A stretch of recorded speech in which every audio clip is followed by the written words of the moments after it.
आप देख रहे हैं लाइव इंडिया हर पल। नमस्कार, आप देख रहे हैं लाइव इंडिया हर पल। मैं हूं आपके साथ रेखा मिश्रा। दिल्ली वालों का सफर जो है वो आसान होगा और इसको लेकर के आज बीजेपी जो है उसने एक महत्वपूर्ण पहल की है और इसकी शुरुआत खुद गृह मंत्री अमित शाह ने की है। यानी कि आरके पुरम स्थित सेंट्रल पार्क में मंगलवार को केंद्रीय गृह मंत्री अमित शाह ने 300 ई बसें दिल्ली की जनता को लोकार्पित की।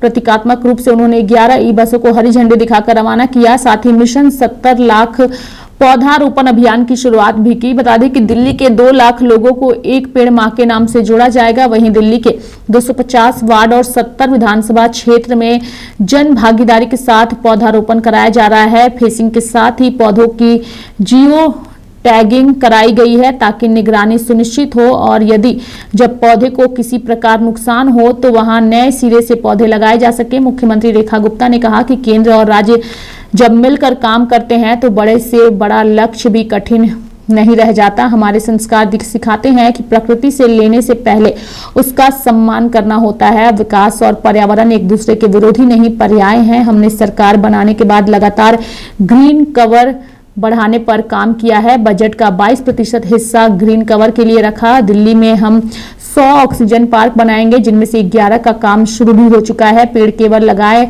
ना जाएं, बचाए भी जाएं। इसके लिए RWA और संस्थाओं को बजट भी दिया। मिशन 70 लाख पौधारोपण अभियान की शुरुआत मुख्यमंत्री ने कहा कि केवल पौधों से प्रदूषण पर वार नहीं होगा बल्कि इलेक्ट्रिक व्हीकल पर जोर दिया जा रहा। गृह मंत्री ने 300 ई बसों को हरी झंडी दिखाकर आज रवाना किया और इसी के साथ दिल्ली में ई बसों का फ्लीट 4800 ईवी बसों का हो गया है, जो किसी भी शहर की ईवी फ्लीट से ज्यादा है। हमारा लक्ष्य वर्ष 2027 तक इसे बढ़ाकर 7000 और 2028 तक 14000 करना है।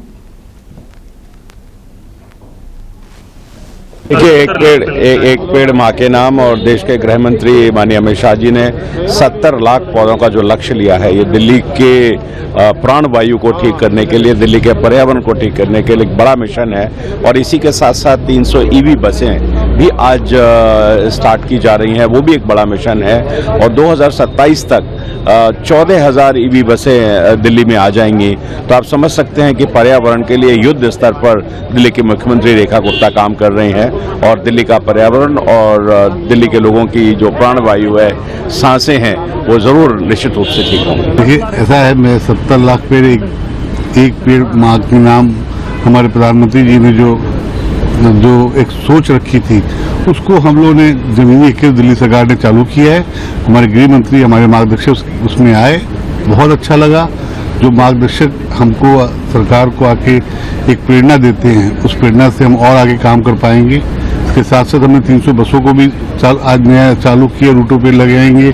ऑटोमेटेड सेंटर्स को खोला जिससे हमारी बसें, हमारी जो गाड़ियों को, जो प्राइवेट गाड़ियों का जो फिटनेस सर्टिफिकेट करना था, 75,000 से ऊपर ऑटोमेटिक मशीन्स में वो फिटनेस सर्टिफिकेट बनेगा। तो ये दिल्ली सरकार जो दिल्ली की जनता को जो लाभ मिलना चाहिए वो लाभ भी दे रही है। और हमें खुशी है, मुझे व्यक्तिगत खुशी है कि मेरे मार्गदर्शक इस कार्यक्रम में इनॉग्रेशन करने आए और हमारा मनोबल ऊंचा करें। देखिए, मेरे को बड़ी खुशी है के साथ कहना है कि हमारे मार्गदर्शक, हमारे गृह मंत्री जी दिल्ली में आए। एक पेड़ एक माँ के नाम जो हमारे प्रधानमंत्री की सोच थी, हम उसके ऊपर भी काम हुआ। साथ साथ ट्रांसपोर्ट में हमारे DTC में हमने 300 बसों को इनॉग्रेशन किया, ऑटोमेटेड सेंटर खोले और साथ साथ हाई सिक्योरिटी के ऊपर भी काम नरेला में चल रहा है, उसके ऊपर इनॉग्रेशन किया। मुझे कहते हुए खुशी है कि हमारे मार्गदर्शक और मेरे प्रिय गृह मंत्री जी आए और इसे इनॉग्रेशन करने के बाद दिल्ली के हमारे कार्यकर्ताओं में और दिल्ली सरकार जिस मेहनत से दिल्ली की जनता के लिए काम कर रही है, उसमें और ताकत मिलेगी। उन्होंने जिक्र किया कि यमुना को किस तरह से अवहेलना का शिकार होना पड़ा। 1500 मैट्रिक टन गोबर बहाया गया और हम सरकार का है ताकि यमुना के अंदर 1 किलो भी गोबर ना जाए। ये स्वाभाविक है। पिछले 10 सालों में पिछली सरकारों ने सिर्फ लोगों को बेवकूफ़ बनाने के सिवा कुछ नहीं किया और दिल्ली को सत्यानाश किया।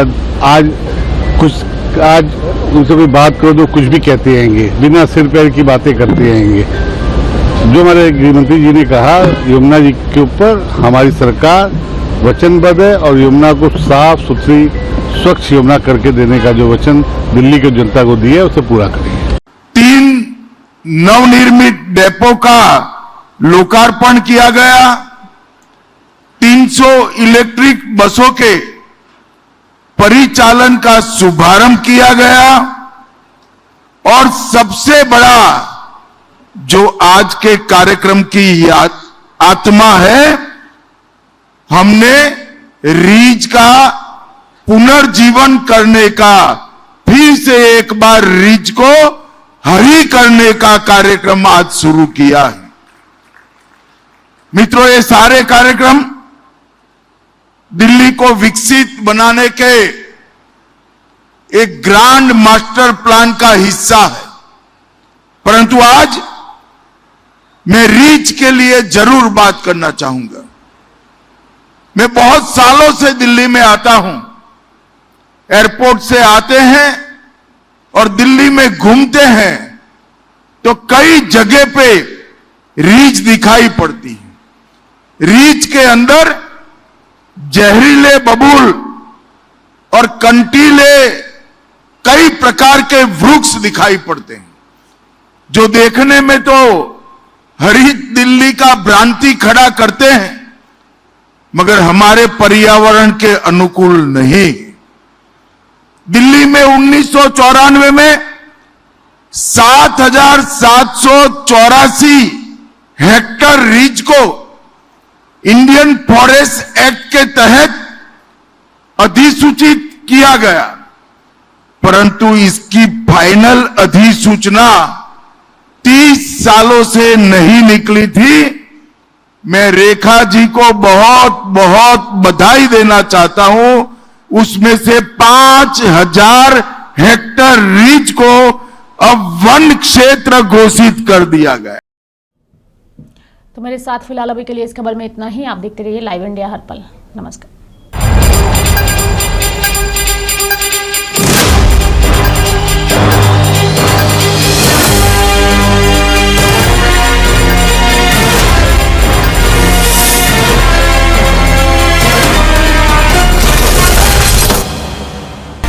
आप देख रहे हैं लाइव इंडिया हर पल।